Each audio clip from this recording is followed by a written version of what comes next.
നാസിക്കിലെ DCS BPOയിൽ നടന്ന ലൈംഗിക അതിക്രമ മതപരിവർത്തന കേസുകളിൽ ഒളിവിലുള്ള പ്രതി നിദാ ഖാനായി തിരച്ചിൽ തുടരുകയാണ്. കമ്പനിയിലെ HR മാനേജറായിരുന്ന നിദാ ഖാന്റെ മുൻകൂർ ജാമ്യാപേക്ഷ ഇന്ന് നാസിക്കിലെ കോടതി പരിഗണിക്കും. കേസ് കെട്ടിച്ചമച്ചതാണെന്നാണ് പ്രതികളുടെ ബന്ധുക്കൾ പറയുന്നത്.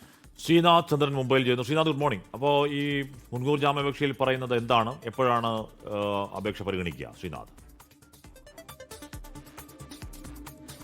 ഹാഷ്മി, ഇന്നിപ്പോൾ നാസിക്കിലെ കോടതി ഈ മുൻകൂർ ജാമ്യാപേക്ഷ പരിഗണിക്കുമെന്നതാണ് മനസ്സിലാക്കുന്നത്. പ്രധാനമായും പറയുന്നത് താൻ ഗർഭിണിയാണ്, ഈ ഗർഭത്തിന്റെ ആദ്യ ആഴ്ചകളിലാണ് താനിപ്പോൾ ഉള്ളത് എന്നതാണ് ഇതിൽ നിദാ ഖാൻ പറയുന്നത്. അതുകൊണ്ട് ആരോഗ്യ പ്രശ്നങ്ങൾ മാത്രം ചൂണ്ടിക്കാട്ടിയാണ് ഇപ്പോൾ മുൻകൂർ ജാമ്യത്തിനുള്ള അപേക്ഷ നിദാ ഖാന്റെ അഭിഭാഷകർ മൂവ് ചെയ്തിട്ടുള്ളത്.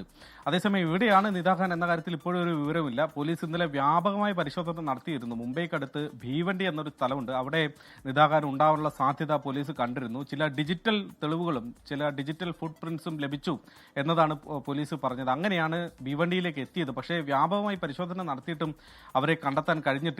മാത്രമല്ല, നിദാ ഖാന്റെ പ്രൊഫൈൽ എന്താണ് എന്ന കാര്യത്തിൽ ഒരു അവ്യക്തത ഇപ്പോഴുമുണ്ട്. HR മാനേജർ എന്നതാണ് പൊതുവെ വാർത്താ ഏജൻസികൾ അടക്കം നൽകിയത്. പക്ഷേ ചില മാധ്യമങ്ങൾ പറയുന്നു അവർ ഒരു ടെലികോളർ ആയിരുന്നു, അവിടെ മറ്റൊരു പ്രൊഫൈലായിരുന്നു അവർ ജോലി ചെയ്തത് എന്നതാണ്. ഏതായാലും അവർ ഈ റാക്കറ്റിന്റെ ഈ ഒരു സംഘത്തിന്റെ ഭാഗമായി പ്രവർത്തിച്ചു എന്നതാണ് അവർക്കെതിരെയുള്ള ആരോപണം. ഇങ്ങനെ പരാതി ഉയർന്നപ്പോഴൊക്കെ അത് ഒത്തുതീർപ്പാക്കാൻ വേണ്ടി അവർ ശ്രമിച്ചു എന്നതും ഈ പ്രതികളുമായി ഇരകളാക്കപ്പെട്ട പെൺകുട്ടികളെ അവരുമായി സൗഹൃദം സ്ഥാപിക്കുന്നതിന് ഇവർ പ്രേരിപ്പിച്ചു, ഈ നിദാ ഖാൻ പ്രേരിപ്പിച്ചു എന്നതടക്കമുള്ളതാണ് അവർക്കെതിരായ ആരോപണം. അതേസമയം ഈ കേസിൽ പ്രതികളായവരുടെ, ഇപ്പോൾ അറസ്റ്റിലായവരുടെ ബന്ധുക്കൾ കഴിഞ്ഞ ദിവസം വാർത്താ ഏജൻസികളോട് പ്രതികരിച്ചിരുന്നു. അവർ പറയുന്നത് ഈ കേസ് കെട്ടിച്ചമച്ചതാണ് എന്നതാണ്. ബജ്രംഗ് ദൾ അടക്കമുള്ള പാർട്ടികളൊക്കെ സംഘടനകളൊക്കെ ഇതിൽ ഇടപെട്ടതൊക്കെ അവർ ചൂണ്ടിക്കാണിക്കുന്നു. ഒരു തിരക്കഥ ഇതിന് പുറകിലുണ്ട് എന്നതാണ് ബന്ധുക്കളുടെ ആരോപണം. ഏതായാലും ഇപ്പോൾ നിദാ ഖാനെ കൂടി കണ്ടെത്തിയാൽ കേസിലെ പ്രധാനപ്പെട്ട ഒരു കണ്ണുകൂടി പിടിയിലാകും എന്നതാണ് പോലീസിന്റെ ഒരു നിഗമനം. ഇതുവരെ 7 പേർ പിടിയിലായിട്ടുണ്ട്. നിദാ ഖാൻ കൂടി ഈ മുൻകൂർ ജാമ്യാപേക്ഷ പരിഗണിക്കുന്നതിന് മുമ്പ് തന്നെ പിടിയിലാകും എന്ന പ്രതീക്ഷയിലാണ് പോലീസ്, അതിനുള്ള ശ്രമത്തിലാണ് പോലീസ്.